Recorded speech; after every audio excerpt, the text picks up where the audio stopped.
Konflik yang terjadi di negaranya mengakibatkan ribuan warga Rohingya terpaksa keluar dari negaranya untuk mencari keselamatan.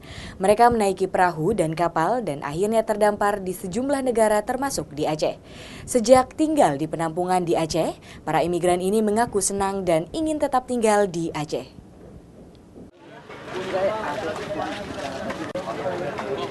Sebanyak 329 Muslim Rohingya yang ditampung di desa Kuala Cangkoy, Kabupaten Aceh Utara, mengaku tak ingin kembali ke negaranya dan berharap bisa tinggal di Aceh bersama warga Muslim yang ada di Aceh.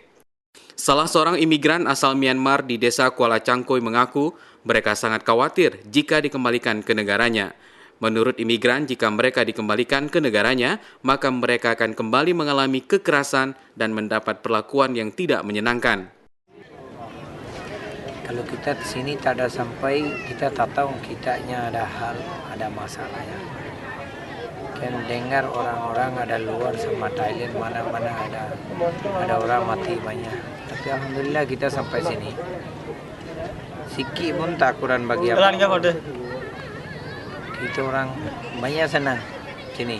Alhamdulillah, dia orang sayang sama kita banyak.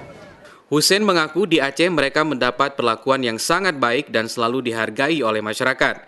Kepedulian warga Aceh Utara yang tinggi membuat para Muslim Rohingya merasa diterima dan bangga menjalani hidup meski harus berada di negeri orang. Hussein mengaku segala kebutuhan mereka di pengungsian semua terpenuhi dan tidak ada yang kurang. Menurut pengungsi, mereka senang di Aceh karena banyak warga yang menyayangi mereka. Mereka berharap pemerintah bisa mengabulkan permintaan mereka untuk tetap tinggal di Aceh.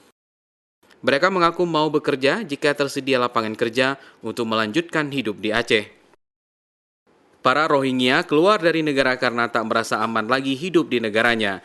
Dengan resiko yang cukup besar, mereka tetap nekat mengarungi lautan bebas meskipun harus menerima resiko mati saat berada di lautan tanpa stok makanan dan minuman. Kita mau duduk sini, kita minta mau duduk kita sama-sama Muslim. Mau hantarnya Burma lebih baik. Kita mau mati sini senang karena sini ada Muslim semua, dia orang beli jenazah sama kita. Mereka hanya ingin mencari keamanan dan dapat menjalani hidup seperti manusia lainnya. Bantuan dan perhatian masyarakat setempat mampu memberikan semangat bagi para pengungsi. Kini mereka merasa memiliki saudara seiman yang peduli dan melindungi mereka. Zikri Maulana, Kompas TV, Aceh Utara.